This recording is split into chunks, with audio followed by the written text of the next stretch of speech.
Story 1. The truck stop that vanished. I was driving late one night on that winding stretch of mountain road, the one that twists through the hollows like it's trying to hide from the world. My headlights barely cut through the fog rolling in from the ridges, and my gas tank was flashing that dreaded, empty warning. I'd been hoping to make it to the next town, but the numbers on my dashboard were stubbornly creeping down, and I knew I wouldn't make it. That's when I saw it. A small, neon-lit gas station tucked into a dip in the forest, its pale blue light flickering against the trees like a beacon. Relief hit me so hard, I nearly laughed out loud. I swerved off the road and eased onto the cracked asphalt, the tires crunching over gravel. The pumps were old and rusted, their paint peeling, and the building looked like it hadn't been tended to in decades. Still, the lights were on, buzzing faintly, and I swear I could hear the hum of a refrigerator through the open windows. The moment I stepped inside, the smell hit me.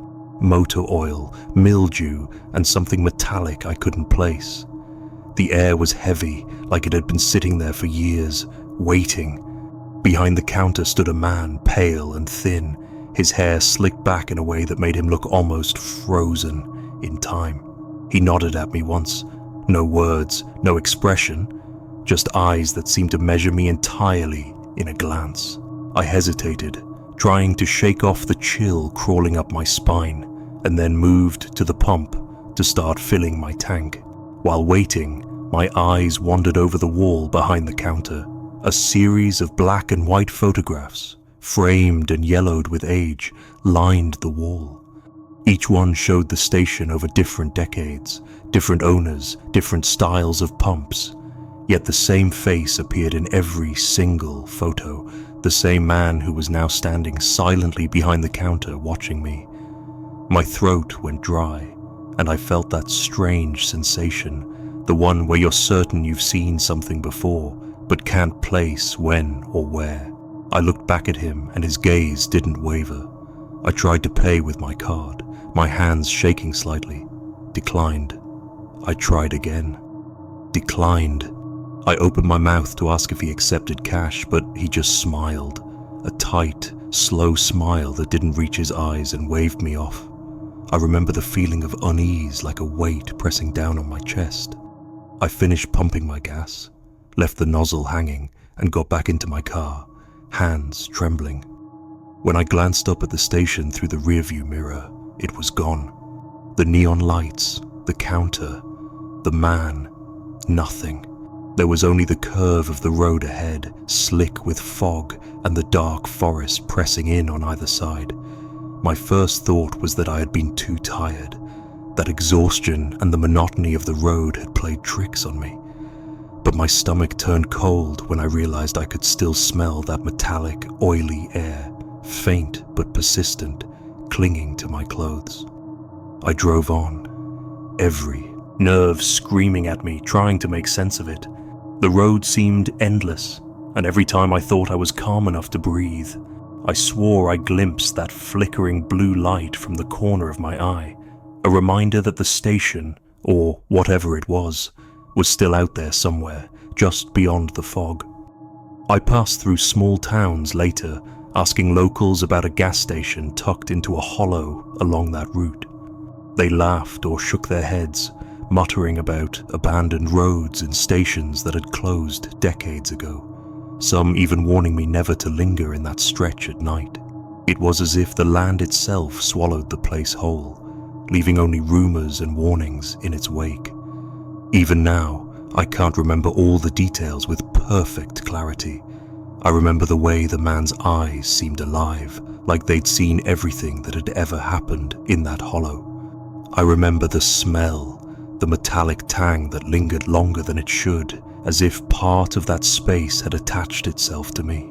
I remember the photos, each one a frozen moment in time, yet connected to a man who should not have been in them, whose presence should not have crossed decades so casually.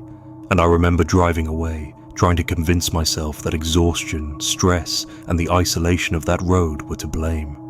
But deep down, I know the truth. Something about that station wasn't natural. It had its own history, its own rules, and for reasons I still can't explain, I had stumbled right into it. I've never returned to that road, though I drive through that part of Appalachia from time to time. Sometimes, late at night, when the fog hangs low and the curves of the road are swallowed in shadow, I swear I see a flicker of blue light in the distance. It's never there when I look directly at it, and I tell myself I'm imagining it, that it's a trick of the headlights on wet asphalt. But I know better. I know that hollow and that station are waiting, patiently, for the next weary traveler who thinks they're just stopping for gas. And I know, in a way I can't explain, that they will never let that person leave unmarked. Even years later, I can feel the unease crawling up my spine when I think back to that night. The weight of the air, the silent scrutiny of that man, the way the building itself seemed alive with memories that weren't mine to touch. I've told this story to a few friends, careful to leave out certain details just to see if they'll notice the cracks in the tale, the parts that don't make sense. Nobody has, and maybe that's how it works. Maybe it only exists for those who stop there, those who pull off that curve when the gas light comes on, those who aren't careful enough to ignore it. I still remember that smile. I can close my eyes and see it, slow and deliberate, the kind of smile that doesn't promise anything, yet promises everything: history, waiting, and the uncanny sense that some places are older than time, older than memory, and they keep their secrets well. I've never forgotten it.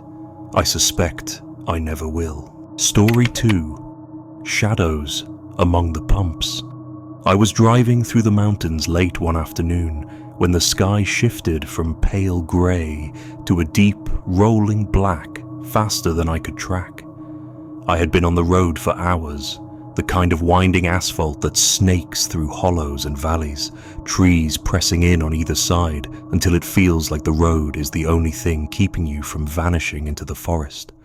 The first few drops hit my windshield, sharp and cold, and then the storm came in full force. Sheets of rain hammered the roof of my car, and the wipers barely kept up.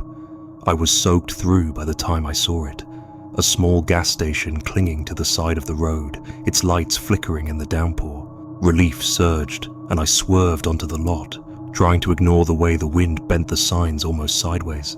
The pumps were old and rusted, the paint peeling in long streaks where years of neglect had run down the metal. The lot itself seemed smaller than it had from the road, tight, almost suffocating, and when I stepped inside the building, the smell hit me immediately. Damp concrete, the faint tang of oil, and something heavier, metallic, like blood, though I knew it wasn't. The fluorescent lights buzzed intermittently, casting shadows that pooled and stretched across the shelves. Behind the counter stood a woman, still as stone, with dark, hollow eyes that seemed to drink the light around them. She didn't speak. She didn't nod. She just watched me, and I could feel her focus pressing on me like a physical weight. I left my car running while I tried to shake off the first wave of unease. When I glanced back out the window, I noticed something impossible. The pumps had shifted, or maybe my eyes were playing tricks, but the arrangement didn't match the lot outside. I blinked. One moment a pump was near the entrance. The next it seemed closer to the building, angled differently. My stomach churned, but the rain pounded so hard I couldn't be certain of anything. I tried to leave, stepping back into the storm, but my car refused to start. The engine groaned like it was fighting some invisible force. I stepped back under the shelter of the awning and looked out. That's when I saw them. Figures, barely visible through the sheets of rain, moving slowly and deliberately between the pumps. I froze. There were no faces I could see clearly, just silhouettes, hunched and creeping in the watery light. Every time I tried to focus, they seemed to vanish, only to appear again somewhere else, closer, just out of reach. My heart hammered and I thought about running, but the pavement underfoot was slick, and every step felt like it might draw their attention somehow. I climbed back into the car, trembling, and tried again to start it. The engine turned over finally, stuttering, and I floored the gas, skidding out of the lot onto the road. The storm was behind me, or at least I thought it was. But when I glanced in the rearview mirror, the station seemed to shift again. The neon lights flickered, the building sagged, as though some years of decay had caught up to it in an instant. Then, in a blink, it was empty. Cracked concrete, shattered windows, weeds growing through every crevice. There was no attendant, no pumps in perfect working order, just an abandoned shell staring silently into the storm. I swallowed hard and drove faster, heart racing, trying to convince myself it had been exhaustion, the storm, maybe even hallucinations from isolation on the road. Even weeks later, the memory of it lingers. I've driven through that hollow again during the day, hoping to prove to myself that it was all a trick of the night, but the road is empty, quiet, unremarkable. There's no station tucked into the trees, no flickering lights, no hollow-eyed attendant. But I know it exists somewhere, or at least it did that night, and I know the shadows are still there, moving in patterns I can't track, waiting for someone else to get caught in the same impossible loop I did. Sometimes, when I'm alone, I can still feel that weight on my chest, the way the air inside the station pressed down like it belonged to the building itself. I remember the rusted pumps, how they seemed to lean toward me, and the way the figures between them watched without making a sound. I remember the chill in the rain, the smell clinging to my clothes long after I'd driven away. It wasn't a creature I could name or a person I could accuse, just a presence, a hollow that had marked me the same way it marks anyone foolish enough to seek shelter there. I've told friends about it, carefully, leaving out the parts that sound crazy, the shifting pumps, the figures in the rain. But even they notice the unease in my voice. It's not fear in the normal sense.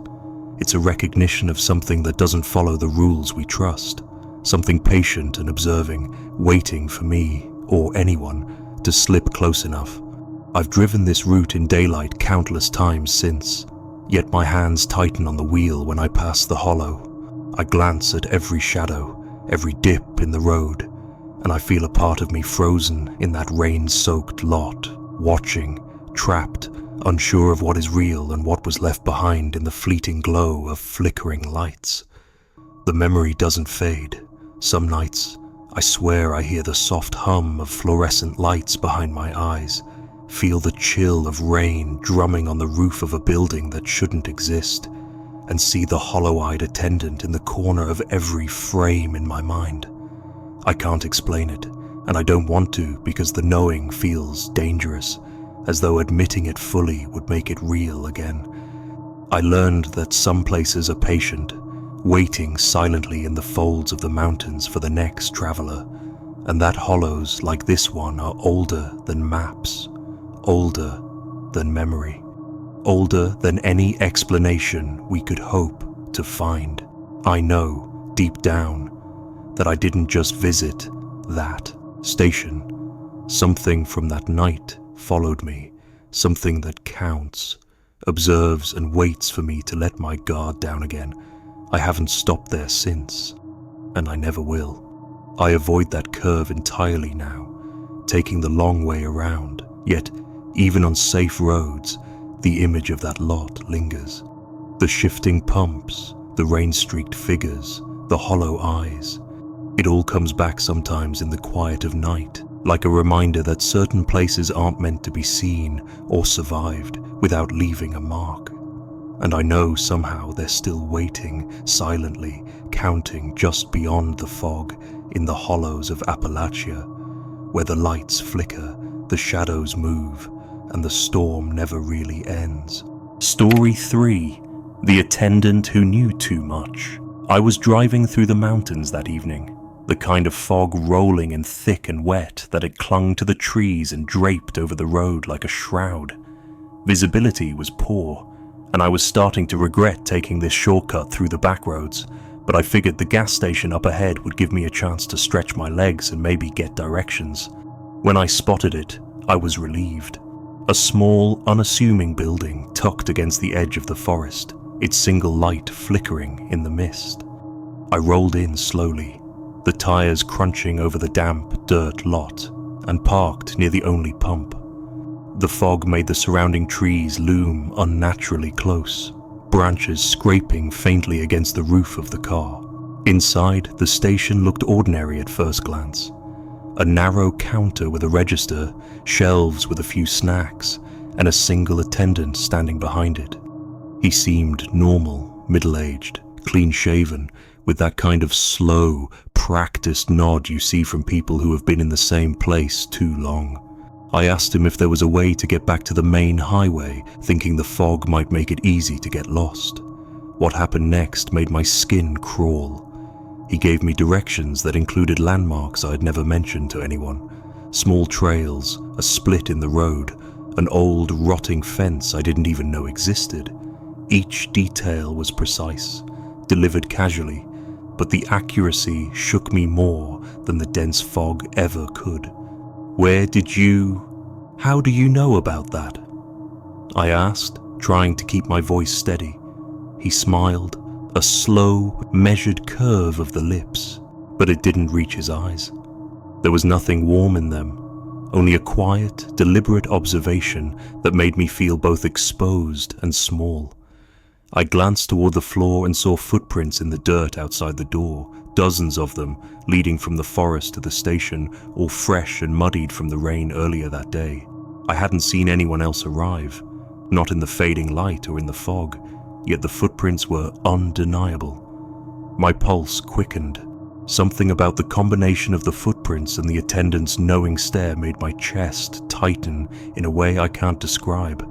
I tried to shake it off, muttering that I must be imagining things. I thanked him, took the directions he gave me, and stepped back into the fog. The dirt lot was quiet, except for the distant hum of tires on wet road, and I climbed into the car, fumbling with the keys because my hands were sweating. As soon as I started the engine, I could feel it, the weight of his gaze lingering on my back, pressing against my shoulders, following me long after I turned the corner and the station disappeared behind the curve. Every mile I put between myself and that hollowed lot, I felt that tension growing, a sense that I hadn't really left, that the fog and the silence had attached something to me. Weeks later, the memory returned in a way that felt more real than the moment itself. I was going through local news reports online, curious if anyone had mentioned that road or the old station, and I found a missing persons report. A hiker had vanished along the stretch I had passed, and the details were unnervingly precise. The landmarks, the split in the road, even the description of a small, run-down gas station tucked against the forest edge. Every detail matched the directions the attendant had given me, word for word. I read it and had to sit back, trembling, unable to explain why someone in that report seemed tied to that night, tied to that attendant, in a way I didn't want to think about. I've never returned to that road, not since that night, not since reading about the missing hiker. Even in daylight, I avoid that hollow, the stretch of road that curves through the fog-laden trees. Sometimes, late at night when the wind presses against my window, I swear I can see the station, or at least the outline of it in my mind, lights flickering faintly through a mist that no longer exists. I imagine the attendant standing behind the counter, silent, his smile slow, patient, his eyes watching through the fog and across the years, always knowing more than he should. The memory sticks in a way that isn't easily shaken. I remember the smell inside the station, the faint tang of motor oil mixed with damp earth, and something older, something that belonged to the forest itself. I remember the way the fog pressed against the glass, blurring the line between the lot and the trees beyond, hiding the footprints I had seen, hiding the signs that something was not right, and I remember the attendant's eyes, dark and unyielding, following every movement, cataloguing every word I spoke, every step I took, as though I had been under his scrutiny from the moment I rolled into the lot. Even now, when I think back, I can feel that sensation, low and insistent, like a weight on my chest, a quiet pressure reminding me that some people, or some places, see more than they should. It lingers, subtle, almost imperceptible, in the corners of my mind. I imagine those footprints still exist, trailing through the dirt and fog, waiting for the next traveler, the next lost hiker or driver to stumble into the hollow, to cross paths with someone, or something that knows too much. I've told people about it, carefully, leaving out the parts that sound too strange, the precision of his knowledge, the footprints, the way the fog seemed alive. But even then, I see that same reaction in their faces, disbelief, and yet the flicker of unease that makes them glance over their shoulders. I don't blame them. It is hard to explain, hard to justify, but I know what I experienced was real. And I know that the attendant, wherever he is now, still waits for people to wander into that hollow, to cross that invisible line into a place that catalogues your every detail without ever speaking a word. I drive other routes now, avoiding the small back roads of the Appalachians when fog rolls in, when the forest closes in too tightly. But sometimes, when the air is still and the mist drifts low over the hills, I swear I feel eyes on me from somewhere I can't see, watching patiently, cataloguing, waiting, and I know that somewhere, behind the trees or inside a hollow, there is a station where someone, or something, knows far too much, and I was lucky to have left at all. That knowledge, though, it sticks, it lingers, quiet, patient, a reminder that some encounters never truly end. Story 4. Midnight at the Hollow Pump. I was driving through the mountains of Appalachia late at night, the kind of road that curves so sharply you feel the forest pressing in from both sides, the trees like silent sentinels. My gas gauge had been creeping toward empty for the last hour, and I knew I wouldn't make it much farther. That's when I saw it. A faint glow in the distance, the pale buzz of a single light illuminating a clearing. I slowed, relieved, and pulled onto the gravel lot of a tiny gas station. Only one pump stood there, weathered and rusted, the paint flaking in long strips. No cars, no other lights, nothing but the hum of the neon sign above the store and the whisper of wind through the surrounding pines.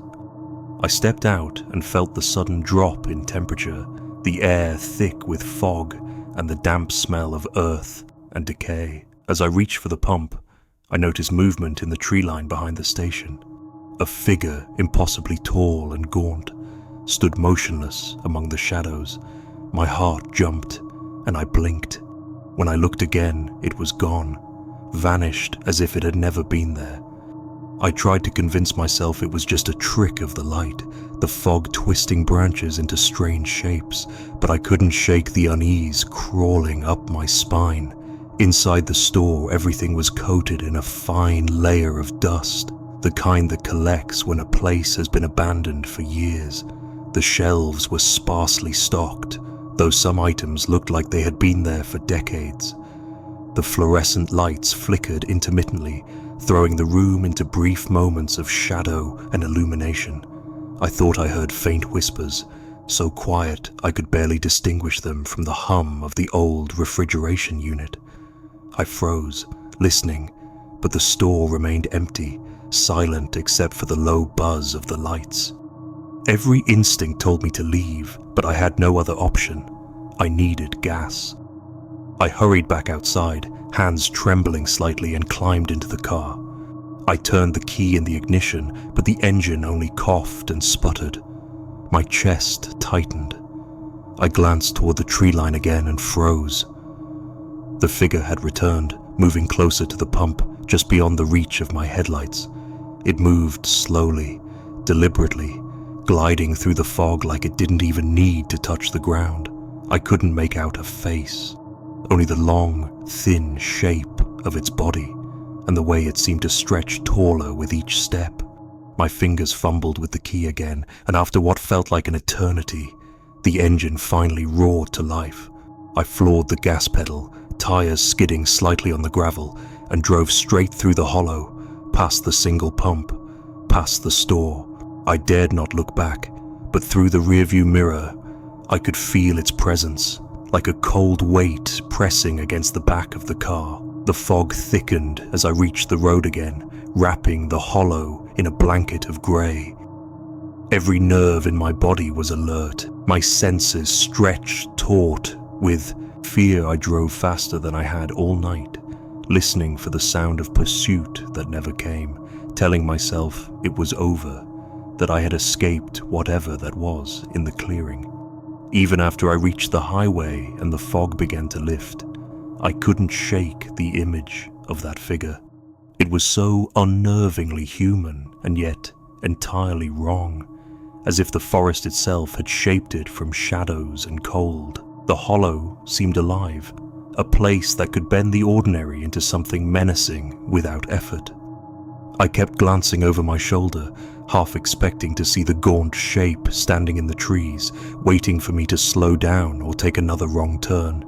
Weeks later, I found myself driving that same route again during daylight, hoping to prove to myself that it had been a trick of exhaustion, or fog, or imagination. The clearing was there, but the gas station looked even more dilapidated in the sun, like it had been left to rot for decades. No sign of life, no indication that anyone had ever been there at all. The pump leaned at a crooked angle, the glass on the windows streaked and cracked. There was no figure, no shadow moving among the trees, just silence, heavy and pressing. Even in sunlight, though, I could feel the memory of those movements, the way the figure had glided closer while I struggled to start the car. And I realized that some parts of the hollow were invisible unless you were in them at the right or wrong time. I haven't driven through that hollow at night since. I avoid the winding back roads whenever possible, sticking to main highways even if it adds hours to the trip. Still, the memory lingers. I can close my eyes and see the gaunt shape, the way it moved, patient and silent, aware of me even when I thought I had control. I remember the fog clinging to my windshield, the smell of damp pine and rusted metal, the taste of fear that made my throat dry. It wasn't a monster I could name, or a person I could accuse, just something that existed in that hollow, waiting for someone to wander too close. Sometimes, when I'm alone at night and the wind rattles the windows, I swear I hear the faint buzz of a flickering light, the whisper of movement just outside my vision. I remember the way the figure emerged from the trees, tall and patient, and I feel that same tightening in my chest. I don't know if it was real in the way the world normally defines reality, or if it existed in some corner of my mind that the hollow was able to reach. I only know that the fear it left behind is as real now as it was then. I've told this story to friends cautiously, leaving out the parts that sound like dreams, the gliding figure, the whispers, the impossible stillness of the lot, but they can hear the tension in my voice. Some nod politely, others glance outside the window as if expecting something to appear. It doesn't matter. I know what I saw, and I know what I felt in that hollow. It's not something that can be explained, and it's not something that goes away. Some places keep their secrets, and some of them never let go. Even now, years later, I remember the hollow with a clarity that sometimes surprises me. The memory is almost tactile. The slick gravel under my shoes, the smell of rust and damp wood, the soft hum of fluorescent lights struggling against the darkness. I can see the figure just at the edge of my vision, waiting, patient, and I know that if I were to return at night, if I were foolish enough to drive down that curve again, it would be there, and I would not escape it so easily, watched from behind the wheel. It doesn't matter if they believe me or not. I know what I experienced, and the memory refuses to loosen its grip.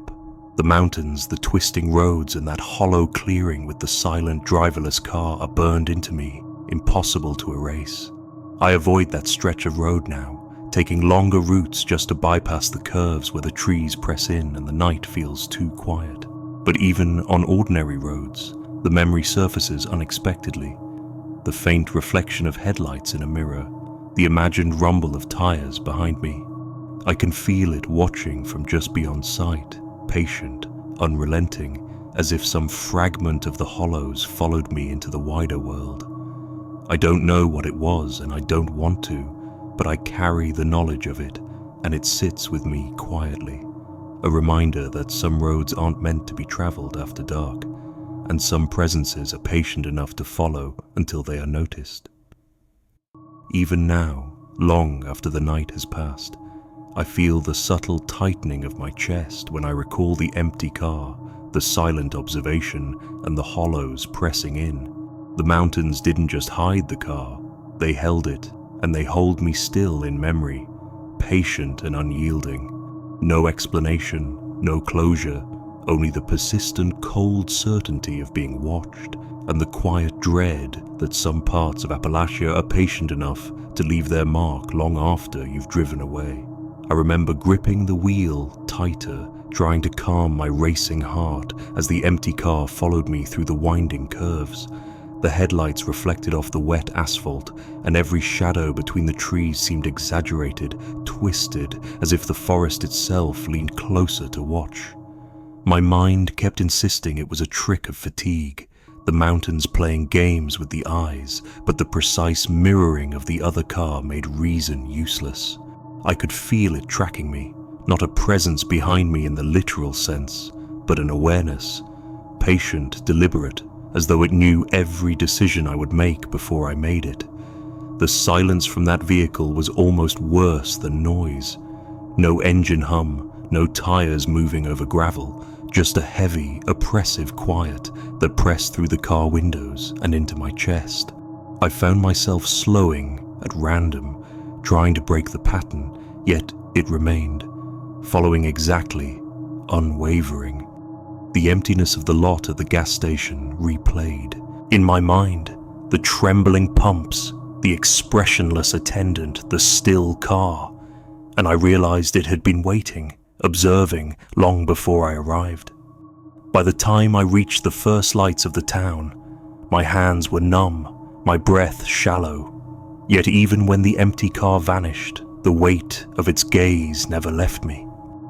That night, that stretch of road, the hollows themselves seemed alive, patient and unforgiving, and I have never driven those back roads after dark again.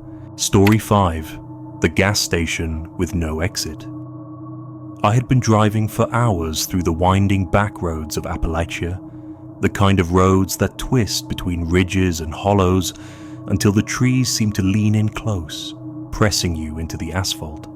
My legs were stiff, my shoulders tense from gripping the wheel too long, and I spotted a tiny gas station tucked into a clearing off the main road. Relief hit me, and I pulled into the lot, the tires crunching over gravel. The place was quiet, too quiet. No hum of refrigerators, no distant sound of passing cars, just the soft rustle of leaves in the wind. I stepped inside to stretch my legs, and a cashier greeted me, his voice so low I had to lean in just to catch it. There was nothing alarming about him at first. He looked ordinary enough, pale and thin, standing behind the counter with a slack posture. But the moment I looked around, unease settled deep in my chest. The layout of the station seemed wrong. The doors led to storage rooms that clearly hadn't been on any original plans I could imagine. Hallways twisted unexpectedly, leading me in circles back to the cashier's counter. Windows overlooked parts of the lot that didn't exist from the outside. Tiny patches of gravel, trees planted in ways that couldn't be, areas of shadow that stretched farther than the clearing should allow. Every attempt to explore or leave ended the same way. Back at the counter, facing the cashier whose whispering voice had somehow sunk deeper into my mind. I tried leaving through the front door, thinking maybe a door to the outside would set me straight, but I stepped into the same lot I had just come from, only it looked subtly different. Gravel shifted, trees moved slightly. The pump nearest me seemed taller than before. I walked back inside, heart hammering, and everything looped again. Hours must have passed, though the sun never moved, never dipped lower in the sky. I watched the light through the windows, expecting at least the slow crawl of afternoon into evening, but it stayed the same pale glow as when I first arrived. Every hallway, every doorway felt like it was stretching, almost alive, pushing me toward corners I didn't want to explore. I could feel the cashier's eyes even when I wasn't looking at him, a weight in the air that followed me from room to room. I tried talking to him, asking how long he had worked there, if anyone else came through, but his whispering answers were vague, slow, and precise in ways that made my stomach twist. He seemed to know everything I had done that day, every turn I had taken along the road, every brief thought about whether I should pull into the station at all. Finally, after what felt like endless wandering, I found a narrow path that led behind the building, where the gravel lot gave way to a dirt trail winding back toward the main road. The air seemed lighter there, the pressing weight of the hallways and impossible windows loosening just enough to let me move. I stepped onto the path, my legs unsteady, every sense alert, and walked carefully until the trail opened back onto the asphalt I knew. The highway, sunlit and ordinary, nothing like the twisting, looping confines I had just escaped. Even after I was back on the main road, I couldn't shake the feeling that something was following me, a quiet awareness that lingered in my chest, like the gas station itself had imprinted a memory onto me. I glanced over my shoulder constantly, expecting to see the clearing appear again in the distance, the tiny building with its whispering cashier and its impossible interior. But the road stretched on normally, flanked by familiar ridges and trees. Later, I tried to find the station on a map, thinking I might have just stumbled into a forgotten roadside relic, but no sign of it existed. The clearing wasn't marked anywhere, and none of the old highways or back roads I traced led to it again. I've told friends about the experience, carefully, omitting the details that sound too unbelievable. The doors that led nowhere, the hallways that looped back, the windows showing impossible parts of the lot. Yet even when I recount it calmly, I feel the memory press against me, the whisper of the cashier's voice echoing faintly in my mind. It wasn't a dream, not quite. I can recall every texture, every subtle distortion, the dust motes in the sunlight that never moved, the smell of old wood and machine oil that lingered long after I left. Sometimes, at night, when the wind rattles the windows of my own home, I can feel that same pressure, like the station is folding in on itself somewhere in the hollows, waiting for the next driver to wander in. I imagine the halls shifting silently, the doors opening just enough to let someone through, the whispering voice counting every step they take. And I know that if I were to return, if I were foolish enough to follow a clearing off a forgotten road, the station would appear again, and I might not find the path that leads out this time. Even years later, the memory lingers vividly. I remember the odd angles of the walls, the strange elongation of space that shouldn't have been possible, and the way the cashier's eyes seemed to track me no matter where I turned.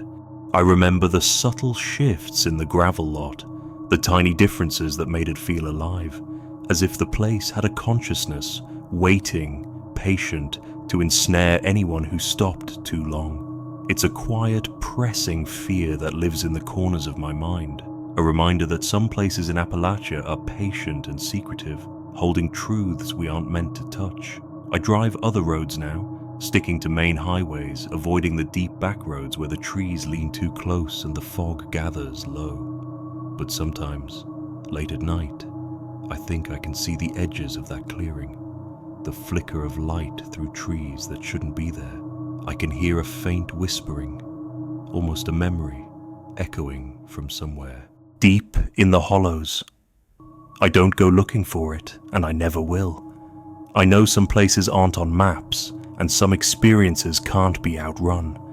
The gas station with no exit exists somewhere, still shifting, still whispering, waiting for the next traveler who thinks they're just stopping to stretch their legs. Story 6.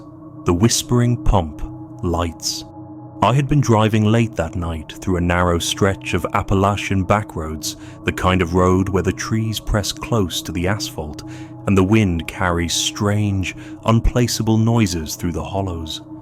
My tank was low, and the only sign of civilization was a faint glow in the distance. As I crested a curve, a tiny gas station appeared, isolated in a clearing, neon lights flickering weakly against the dark. Relief washed over me, and I pulled in, my tires crunching over the gravel. The lot was empty, quiet, except for the faint hum of electricity in the wires and the occasional scrape of a branch against the roof of my car. I stepped out to fill my tank, the chill of the night pressing through my jacket. The neon pump lights sputtered and flickered, throwing uneven shadows across the gravel, making the single pump look taller and stranger than it had from the road. At first, I chalked it up to poor maintenance, but then I heard it. Soft, almost imperceptible whispers, like voices carried on the wind. I froze, trying to listen through the sound of my own breathing. They were calling my name. At first, I thought it was my imagination, the isolation playing tricks on me, but the whispers grew clearer, more deliberate, threading through the hum of electricity and the rustle of trees. I spun around, scanning the empty lot, but no one was there. No cars, no figures, nothing but the shadows cast by the flickering neon and the dark outline of the tree line. My hands shook as I tried to finish filling the tank. Every time I reached for the nozzle, I felt a weight in the air, like something was pressing against me, keeping me from leaving. When I finally slid the pump back into place and climbed into the car, the engine struggled violently, coughing and stuttering as if it refused to start. My chest tightened with a cold panic, and I could hear the whispers growing louder in my ears, almost chanting now, calling my name again and again. Minutes, or maybe hours, I couldn't tell, passed with the engine stubbornly silent, the neon lights flickering erratically above the pump. My fingers pressed the key again and again, the metal cold and slippery, until finally the engine roared to life. I slammed the gear into drive, tires skidding on the wet gravel, and sped down the road, my heart hammering so hard I thought it might burst in my chest. I glanced in the rearview mirror once, and the neon lights flared one final time, spelling out shapes I couldn't fully make sense of, letters twisting in ways my mind refused to settle, words maybe, or just a cruel trick of light. But I knew I had seen them, fleeting and impossible, like a message meant only for me.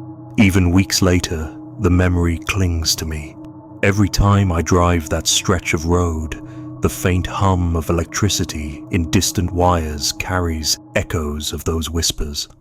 Sometimes I imagine them threading through the trees, calling not just my name, but the names of anyone foolish enough to linger too long. I can feel them in the periphery, soft, persistent, impossible to ignore, like the edges of a nightmare pressing into the real world. The hollow of the clearing, the single flickering pump, and the voices calling across the lot have become a kind of marker in my memory, a place that exists just beyond the reach of maps and reason. I've told people about it cautiously, omitting the details that sound absurd, the letters in the flickering lights, the precise way the whispers threaded my name through the night.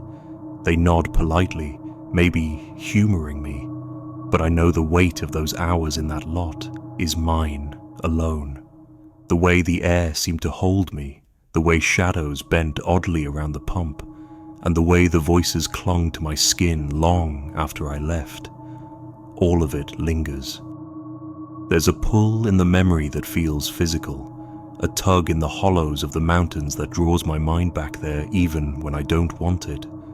I drive other routes now whenever I can, keeping to highways and well-traveled roads, avoiding the small winding stretches where the fog hangs heavy and the trees seem to lean closer than they should. But even miles away, I sometimes hear the whispering, soft and deliberate, threading through the wind. I can feel it on my neck and shoulders, as if the air remembers me, as if the place remembers me, and I know the pump lights still flicker for someone else tonight, spelling messages just beyond comprehension. I've never stopped at a small, isolated station at night since. I can't. There's a memory lodged in my chest, a quiet dread that doesn't fade with distance or daylight. The whispering lights, the impossible letters, the feeling of being trapped in that empty lot. It all exists in a way that nothing else does. I can close my eyes and see the neon flicker, hear the faint voices growing, calling, patient, waiting, and I know that the mountains hold corners of reality that aren't meant to be approached. That some nights are patient enough to make you feel as though the world itself is aware of you and watching. Even now, months later, driving through Appalachia, I pass stretches of road and can't help scanning the edges, half expecting the faint glow of neon to appear through the trees. I tense when the wind shifts, when the night grows thick and quiet, because I know the memory is alive in ways that time cannot diminish.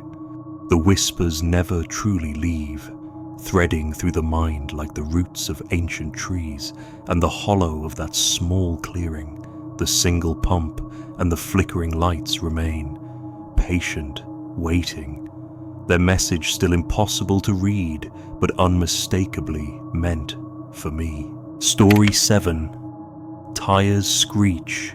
No one approaches. I had been driving the back roads late that night. The kind of narrow, winding asphalt that twists between ridges and hollows until the mountains themselves seem to lean in close. Watching.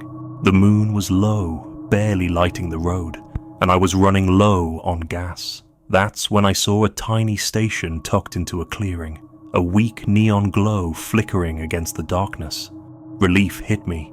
I needed to stretch my legs and refill before I ended up stranded in the woods.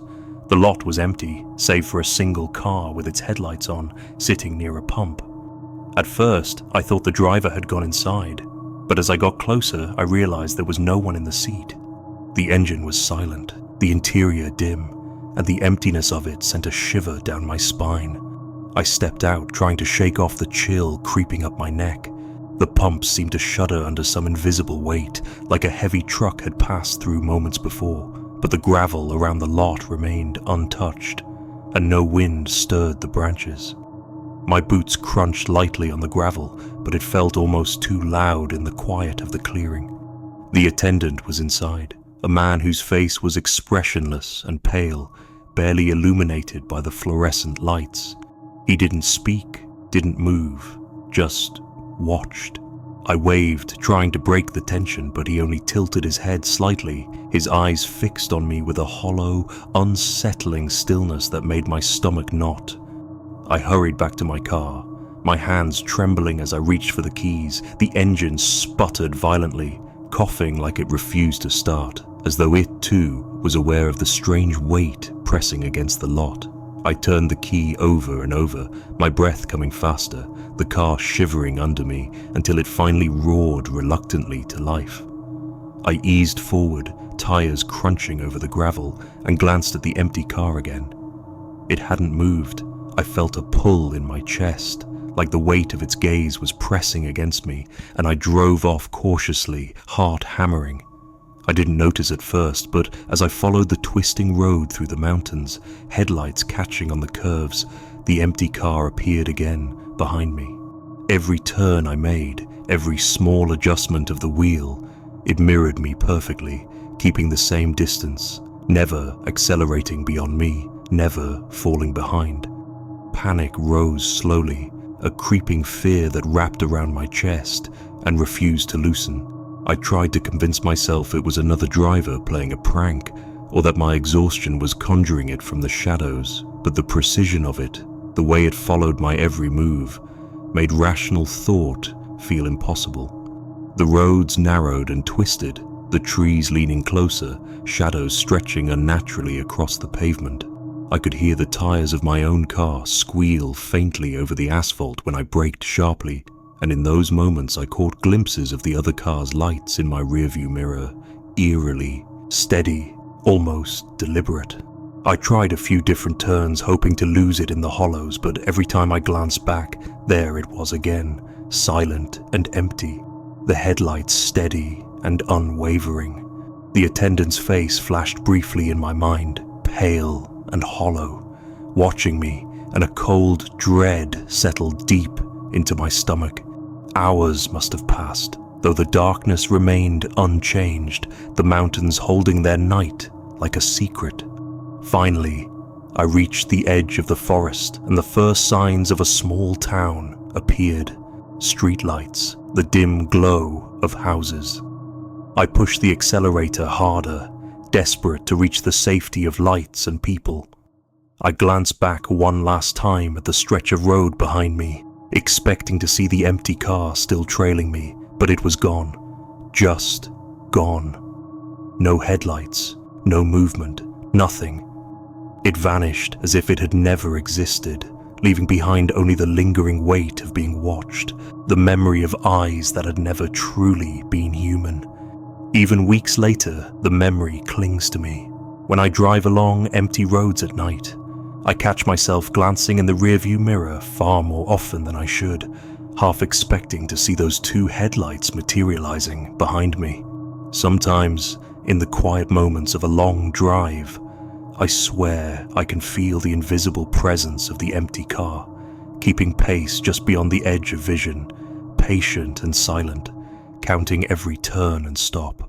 The hollows of those mountains hold their secrets, and I know some nights are patient enough to leave memories of fear embedded in the chest of anyone foolish enough to wander through. I've tried telling friends carefully, leaving out the parts that sound impossible, the empty car moving with precise awareness, the way it mirrored my every maneuver. But even in casual recounting, the tension returns.